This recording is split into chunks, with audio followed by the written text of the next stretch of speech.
What's up, peeps? Davis here, and today we're back with some Motorsport Manager Mobile 2, which is a mouthful. And let me show you something. We are the #1 team after 8 races. We have the #1 driver by 26 points. I'll show you. We've came in first, second, and first. So first place in every single race except for one, which we lost by, I believe, 0.79 seconds. So we were literally one more lap we would have won because the guy's tires were fading fast. Anyway, so today I'm going to show you how to win. How to win. Because I figured it out. It's taken me like 7 seasons, right? Yeah, I think 7 seasons to figure out exactly what you need to do. Sasha, my local burger joint, wants me to become an honorary member. Free burgers for life. It would require me to attend regular taste tests, which can't be healthy, but they're offering to pay you for the inconvenience. No, thank you. You can do that after you retire, Alex. Okay, so we're just gonna start with cars. Let me show you. I've changed my strategy. You know, from the beginning, I tried the whole let's build the parts. I still can't even build brakes, rear wing, and gearbox. And then we just switched to buying the parts. And I was literally just going for buying whatever was green in the left column and green in the right hand column. So it was increasing performance and increasing reliability. Well, that's not going to be the case on everything. You know, because like on my suspension, I have 90% reliability, 1302 performance. Well, if I'm going to get 1400 performance but go down to 89% reliability, I would make that change. But the major difference I have started doing is looking purely at the bonuses. I did not realize how big of a deal the bonuses are. So as you can see with Baldwin's car, the front wing has all 3 bonuses. Reliability, I need to get up. But I haven't had a front wing come on the market where the reliability was higher than that and had all 3 bonuses and had the same performance or better. Suspension, all 3 bonuses. Gearbox, all 3 bonuses. Brakes, all 3 bonuses. And rear wing, I only have 1 bonus right now because nothing's really come on the market that I can put on my car. So now let's view the bonus breakdown, which I just recently discovered and which is why I started this strategy. This has made a huge difference in me winning races. As you can see, the 3 fan things, that's for aerodynamics. So right now I have 5 fans throughout all my bonuses. So that improves performance in wet conditions, which you're not going to have that too often because, you know, once every 3 or 4 races it rains a little bit. Maybe not even the whole race. But it does help. You can definitely finish higher by having a car that can do better in the rain. Okay, and then streamlined, so improved fuel efficiency in races. That has been huge because recently I have done the last 3 laps. I try to do full-on tire wear and full-on gas, whatever, fuel efficiency. So I'm like going as hard as the car can go, and having increased fuel efficiency means that I don't, you know, run out of gas and stuff. And then you've got mechanical. The little gears is mechanical. So right now I have faster race starts. So I've noticed that I jump out to a good lead right at the beginning, and then -3 seconds to all pit stops. You do not know how valuable that is. That is huge. Because I did notice my pit stops used to be pretty dang long, and it would cost me. Now I can be, so say I'm in second place and the first place driver is like a second ahead of me, even 2 seconds ahead of me. We're gonna pit at the same time. I'm leaving pit road before he does, and he's already a second behind me just because of my pit people. That is a huge thing. And then lastly, drivability. That makes it so you might have noticed in the rain your car might spin. That will never happen. And I think I've only had 1 time where my driver had to retire to a crash or reliability issues. That will never happen. The driver will never crash. He will never spin. It won't happen. And then the other thing is improved performance in qualifying, which I don't think qualifying is that big of a deal. Like right now, with the way I'm set up, Baldwin qualifies second, third, fourth, maybe even fifth sometimes, and he'll still win the race. Qualifying's much more of I don't really know why. Qualifying's just weird. It doesn't always translate to the actual race. But where it does help you is in your sponsor bonuses, because you obviously want to finish, if your sponsor bonus is top 3, you need to finish top 3 not just for the race, but for qualifying. That way you get both bonuses. So that's a big deal. And then down here you can see, once I get all the bonuses unlocked, first lap freedom, no fuel loss on the first lap. That, I can't even imagine how huge that will be, because, yeah, that would be good. And then super overtake and super attack driving styles. I've actually had super attack for one race. And then I think I bought another part. I don't really know what happened. But you could definitely tell the difference between super attack and attack and just neutral or whatever. You could definitely tell we were passing people much more easily. And then of course, I always like to completely invest 100% in next year's car to have the best car possible. I think that's one of the most important things, is to go into the next season putting all the money you possibly can into next season's car, because then you're just going to have a head start once you start to add your own parts onto it. Like these parts on the cars, they translate over to the next season. Translate may not be the right word. They roll over onto the next season. So if your car's better, putting these amazing parts on it are just going to make it that much better.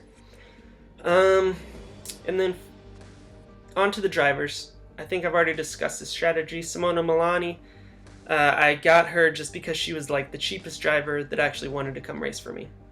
I've had to extend her contract a couple times, so now she's up to $149,000. That's still not very expensive in the grand scheme of things, especially for what is the 8th best driver. She's the 8th best driver, and that's a lot down to the car, but I have been able to spend points on her to get her to a reasonable level. 2.5 stars, I mean, that's okay. And then she doesn't have any traits now, but traits are always helpful too. That's another thing I've been doing, is looking at the traits after every race, because if your driver wants a new contract or something, just give them a new contract. It's worth it. You don't want -1 stats on all of their stats, because that's just going to cost you in the race, and that could cost you sponsor bonuses and stuff like that. So it's just worth it to renew their contract when they want a new contract and stuff like that. Like, never, when you have a dilemma, never choose the one that makes the driver unhappy, because that's just going to make everything on race day worse, which is, again, just going to hurt you. And then we get to spend some points here. He has no traits in anything. You might not know. I don't know. I should have watched the last video I did, but he was the best driver last year in 2024. Whoops. He won the driver championship, but we did not win as a team overall because Simona was not very good at all. So she didn't get us any points. This year she's picking up points every race or two to add to the team total, which is why we're in first in the team's championship. So I think once I win the team's championship, then I'll move on to the world, whatever the next series is, the World Series, whatever. World Championship Series. So right now, these are also important. I've started to look at part bonuses for my engineers. Before that, I had only looked at performance impact, which is the top number here. They're all 19. I think I'm going to start, as you can see, Carol Chenery has reached her peak, so her performance impact is going to start going down after each race. So I've really just started to look at, like here, we've got the first one, her performance, Fran, I don't know if that's man or woman, their performance impact is only 8, but they have positive stats for everything else. Performance 4, reliability 17, leadership +2, and then all the part bonuses. Whereas Harry has -1 leadership, and Kirsty has -5 leadership and no part bonuses. So I would take the Fran Brady performance impact of 8 over the performance of Impact 11 for Kirsty, just because of the leadership and the part bonuses. So I'm not going to change out my engineers yet until she starts to drop below 19, 18, yeah, whatever. And then I just got a new headquarters update, which is actually a pretty big deal. It adds +2 sponsor appeal, so that when I choose my sponsors, as you can see here, I have 6 screen microphones, which means that whenever I have new sponsors come available, I get the top of the top, which is why I currently am making $368,000 a race, and that's without the sponsor bonuses. So I think that's pretty much all I have to show you in here. Let's just hop into a race. I'll skip qualifying so you don't need to see that. You know what I do there. And then I'll meet you back here at the beginning of the race, and then I'll see you at the end of the race, and I'm pretty sure we'll have won. Of course, now that I'm recording it and say it, I'll probably jinx myself and get like 8th or something. Stupid, but alright. We're gonna do, oh, we might have a dilemma or something, or new sponsorships coming. Okay, yeah. We can look at our sponsors real quick. See, like I've got 5 green microphones. So I'm obviously gonna choose them, even though it's only $270,000 per race, which now makes my weekly total negative. I'm still gonna be making enough money through my bonuses that I'll be fine. I'll easily cover that, because I'll probably go with whatever this is. Yeah, I'll go with 3rd and above. I'm going to make $900,000, and I just made $3 million up front. That's huge. That is a huge thing, to have the best possible sponsors, because then you can just invest in so many other areas of the racing team.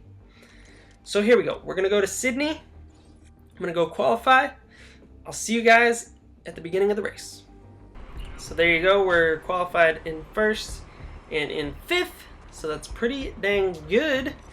I always set her up with soft tires, and then she wants to be straight acceleration, I believe, was our 2 quickest. And then allow teammate through, and then he will be super soft, straights, and okay, straights and neutral actually, not straights and acceleration. So I'll go change that back for Simona, straights and neutral, okay. And away we go. Yeah, I'll probably just fast forward to the end of the race, make sure. Well, I'll tell you a couple things first real quick. I have been doing, I go on off and on with this. I check every lap and just do whatever the first, whatever driver's in first, or either directly behind me if I'm in first.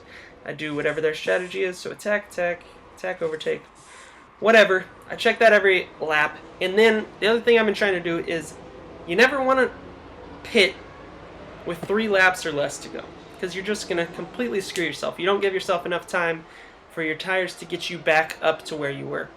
So I've been trying to time it so that I'm pitting at about 4 laps to go. Or if I pit like with 5 laps to go, then I kind of save my tires for those first 2 laps, and then I go hard on the last 3.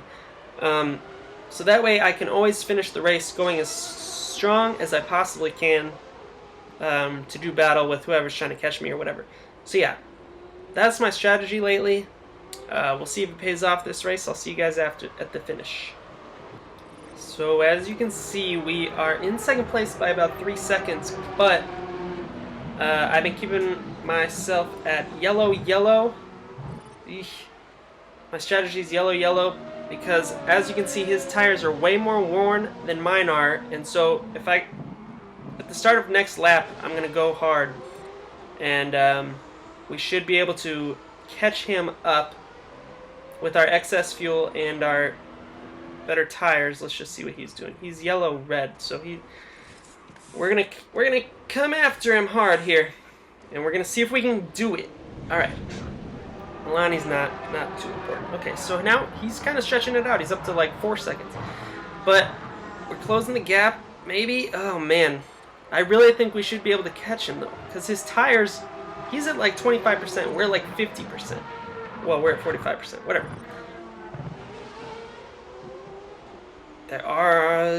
We have 1 lap to do it. Oh man, I don't think it's gonna happen. This is such BS. If I was in front, you know I'd be getting screwed because of my tires. We are catching him. We're down to, oh my gosh, less than a second. Are we gonna get him right here? Ooh, see? There we go. That is why I do what I've been doing. It is working. Just make sure your last couple laps, your last 2 to 3 laps, you can go red, red. And that just got us another victory. Boom, baby. I finally found a strategy that's working. And that is why we're top of the championship. That's why we have 8 wins and 1 second place finish. And that's why we're going to be moving up to the World Championship Series. So yeah, that's how to win at Motorsport Manager Mobile 2. Next episode, they did have an update, and they have some new challenges that came out. So I think in the next video, I'll be showing you at least one of the challenges. I haven't looked at them at all, so I don't know what you're supposed to do, if they're just like one race or like one season or what. So we'll see what it is in the next video. If you like this, leave a like. Use my strategy. It works. And as always, stay awesome, and I'll see you in the next video. Peace.